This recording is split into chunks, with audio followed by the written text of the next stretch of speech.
Эми үй бүлөнү пландаштыруу деген бул эң биринчиден каалаган кош бойлуулуктан төрөлгөн балдар дегенди эсибизге түйүп алышыбыз керек. В первую очередь родители, будущие родители, мама и папа должны научиться разговаривать с собой. Все свои переживания они должны говорить друг другу, потому что для каждого родителя это что-то новое. И каждая беременность, она протекает по-новому. И я точно знаю, что и мама переживает за то, чтобы родился здоровый, крепкий малыш. И папа тоже переживает. Он хотя может не говорить, но он очень беспокоится об этом. И мужчина, и женщина должны психологически быть готовыми к тому, что будут происходить вот такие изменения.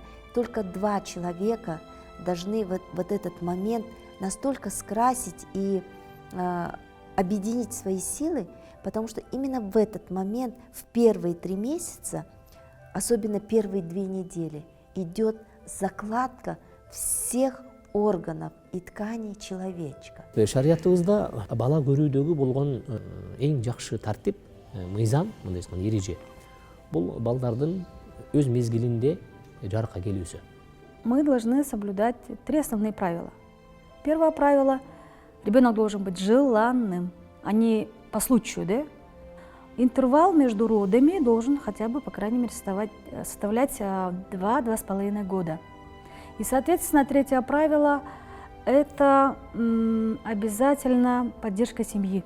Мына ошол нерсени Кудай Таала Куранда эскерткенде, баланын энесин эмүүсү үчүн 2 жыл керек дейт да.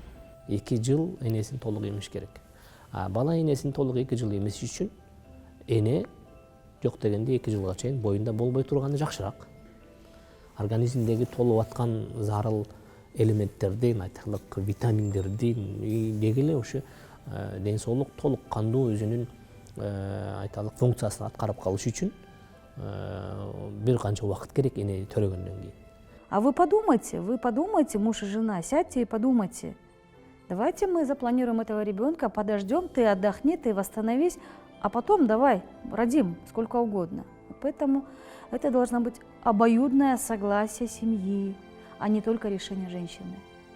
Если женщина страдает какими-либо хроническими заболеваниями, она уже должна получать рекомендации врача и получать лечение, чтобы беременность протекала на более благоприятном фоне. Но в это время лечение не очень рекомендовано. Любая инфекция, это лечение требует антибиотиками или противовирусными препаратами, которые не очень хорошо влияют на сам плод. Бирок ага карабастан бүгүнкү күндө карасаңыз, 1 жылда төрөйт дагы, кайра эле 2 жылга